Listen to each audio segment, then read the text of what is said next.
No niin, tervetuloa katsomaan mun kandidaatin työn tulosten esittelyä. Mun nimi on Joonatan Tevaniemi ja työn aiheena on autonomisen ajoneuvon suunnittelu pienoiskaupunkiin.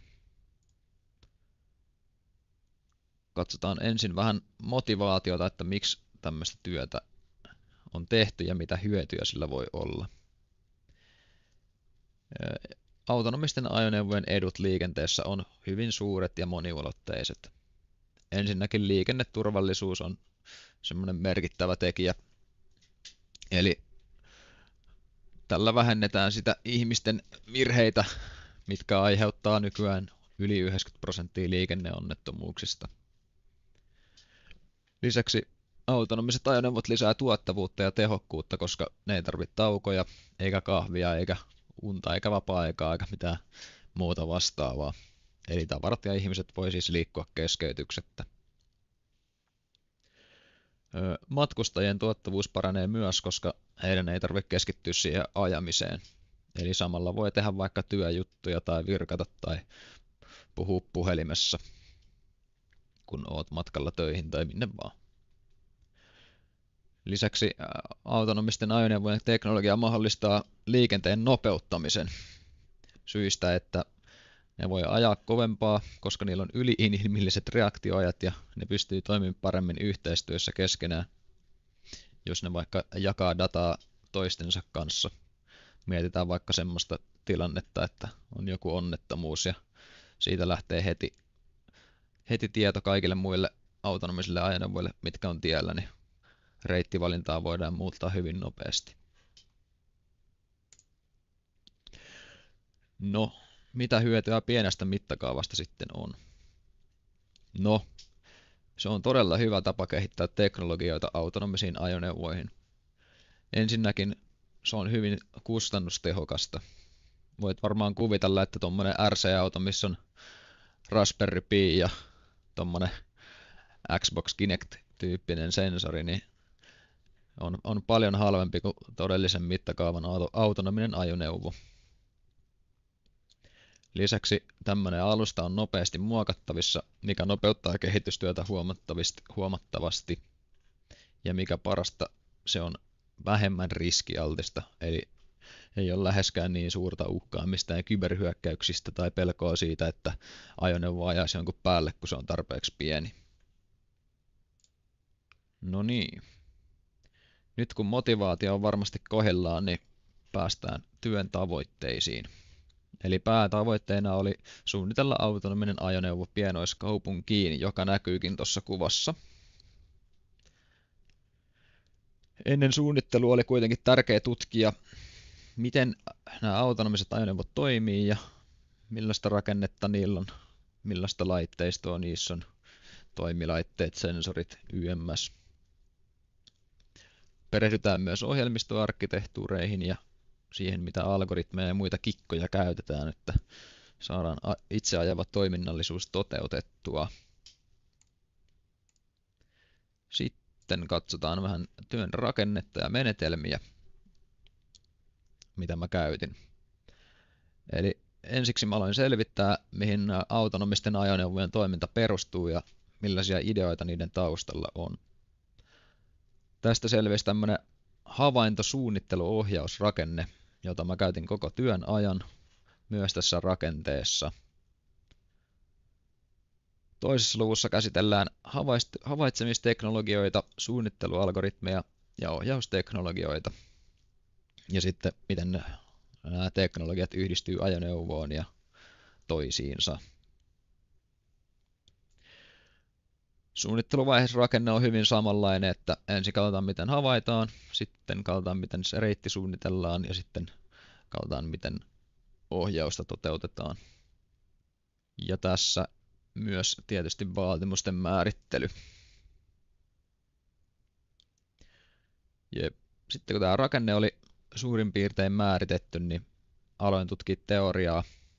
Siihen meni paljon aikaa ja kertyi paljon hyödyllistä ja vähemmänkin hyödyllistä tietoa. Sitten kun se teoriaosuus oli valmis, niin mä aloin miettiä, että millainen siitä ajoneuvosta tulee. Ensin määrittelin vaatimukset, sitten komponenttien valinta ja sitten mietin, että miten se navigoi ja miten se liikkuu ja sitten tein tuloksien arvioinnin ja pohdin, että miten työtä voitaisiin kehittää jatkossa. Hyvä. Lähdetään sitten katsoa tuloksia ja katsotaan ihan ekana vähän teoriaa, niin saadaan kaikille vähän pohjaa tuohon, että mitä mä oonkaan suunnitellut. Ja kuten tässä nyt näkyy, niin keskiössä on tämä havaintosuunnittelu-ohjausrakenne, ja käydään nyt jokainen kohta vähän tarkemmin. Eli aloitetaan laitteistosta. Ensinnäkin siellä on paljon sensoreita, esimerkiksi tutkija- ja ultraääniä, joita käytetään esineiden tunnistukseen ja etäisyyksien mittaamiseen. Sitten meillä on LIDAR, jota käytetään pistepilvien muodostukseen ja sen avulla saadaan hyvä kuva ympäristöstä. Perinteiset RGB-kamerat tuottaa paljon dataa moniin eri tehtäviin, kuten esineiden tunnistukseen ja lokalisointiin. RGBD-kameroita käytetään vähän samanlaisiin asioihin kuin näitä RGBtä ja LIDARia, eli siinä on syvyysdata myös mukana. Esimerkiksi Xbox Kinect-sensori on just tämmöinen RGBD. Laskenta-alustoina on usein Raspberry Pito tai Nvidia Jetsonia ja sitten siellä on erilaisia mikrokontrollereita myös, kuten Arduino ja muuta. Yes. Eli kun laitteistosta saadaan sensoridataa, niin me halutaan toteuttaa ensin tämä havaitsemisvaihe. Eli tämä sisältää karkeasti kaksi eri osaa. Tuon lokalisoinnin eli ajoneuvon paikantamisen sen ympäristöön ja tunnistuksen eli esineiden, liikennemerkkien, liikennevalojen, ihmisten ja muiden ajoneuvojen tunnistamisen. Lokalisointiin käytetään esimerkiksi kaistan tunnistusteknologioita ja sitten tätä SLAM-menetelmää, eli se tarkoittaa samanaikaista lokalisointia ja kartoitusta. Käytännössä ajoneuvo kerää dataa ympäristöstään, rakentaa siitä kartan ja samalla miettii, että missä se itse on siinä kartalla. Sitten esineiden tunnistukseen käytetään erilaisia tunnistusalgoritmeja, kuten YOLO eli You Only Look Once ja SSD eli Single Shot Multibox Detector. Sitten täällä on vielä mainittu sensorifuusio, joka tarkoittaa sitä, että käytetään kahta tai useampaa sensoridataa yhdessä, jotta voidaan muodostaa tarkempi kuva ajoneuvon tilasta tai ympäristöstä.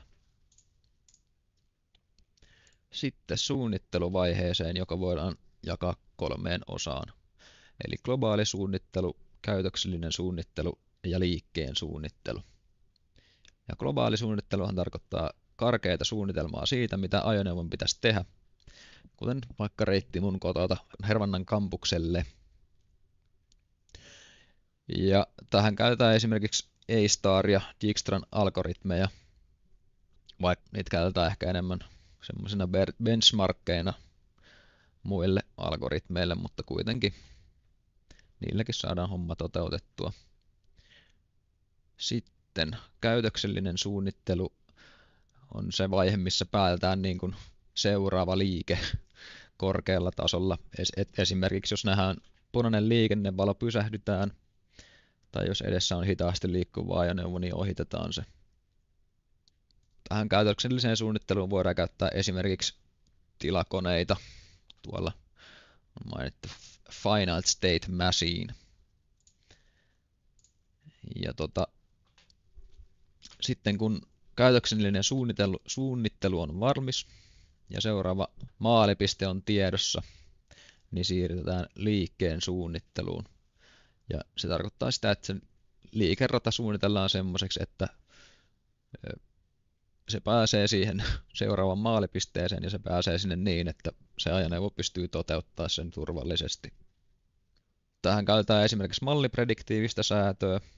Tämä malliprediktiivinen ohjaus on semmoinen, että se antaa myös ohjaussignaalin usein, mitä katsotaan sitten tuossa seuraavassa kohdassa. Ja näitä liikeratojen suunnittelualgoritmeja on varmaan niin monta kuin on tekijöitäkin, että ne perustuu kaikennäköisiin eri teknologioihin. Yksi mielenkiintoinen apuväline, mitä käytetään liikkeen suunnittelussa, on noin HD-kartat, jotka on niinku käytännössä senttimetritarkkuudella olevia karttoja paikoista, missä se ajoneuvo menee, ja niitä voidaan sitten hyödyntää liikeradan suunnittelussa. Sitten ohjausvaihe. Siellä on varmasti tuttuja käsitteitä, kuten PID ja LQR. Niitä on käyty siellä automaation peruskursseilla. Ja ohjauksen tarkoitushan on just muodostaa ohjaussignaali liikeradan perusteella ja seurata sitä. Esimerkiksi PID-säätimellä voidaan mitata poikkeamaa kaistan keskipisteestä ja sen perusteella muodostaa ohjaussignaali. LQR toimii vähän samalla periaatteella ja sitten tuolla on tuo koneoppiminen eli machine learning. Ja tätä koneoppimista eli ML käytetään usein apuna erinäköisissä algoritmeissa, mitkä parantaa sitten näitä ohjaussignaaleja. Koneoppimista voidaan myös käyttää tämmöisiin end-to-end tekoälymalleihin, mitkä vähän niin kuin korvaa tämän koko rakenteen tässä, mutta sitten tullaan siihen haasteeseen, että niiden päätökset on vähän vaikeasti ennustettavissa ja ymmärrettävissä, ja se voi aiheuttaa ongelmia. No niin, nyt kun on käyty havaitsemissuunnittelu-ohjausrakenne läpi, niin katsotaan, miten nämä osa-alueet voidaan yhdistää ja miten se data liikkuu siellä. Ja tähän yleisesti käytetty ratkaisu on tommonen kuin ROS2, eli Robot Operating System 2, joka mahdollistaa reaaliaikaisen kommunikoinnin eri osajärjestelmien välillä tämmöisten nodejen avulla. Ja nämä nodet edustaa eri osajärjestelmiä tästä kokonaisuudesta. Ja ne kommunikoi tämmöisen DDS-midlevaren kautta nämä eri nodet. Ja ROS2 sisältyy myös paljon tämmöisiä kirjastoja, millä voidaan tehdä esimerkiksi PID-säätöä ja robotin ohjausta sun muuta. Sitten siihen voi kirjoittaa Pythonilla tai C++:lla omia nodeja, mikä lisää tosi paljon tätä joustavuutta. Yes.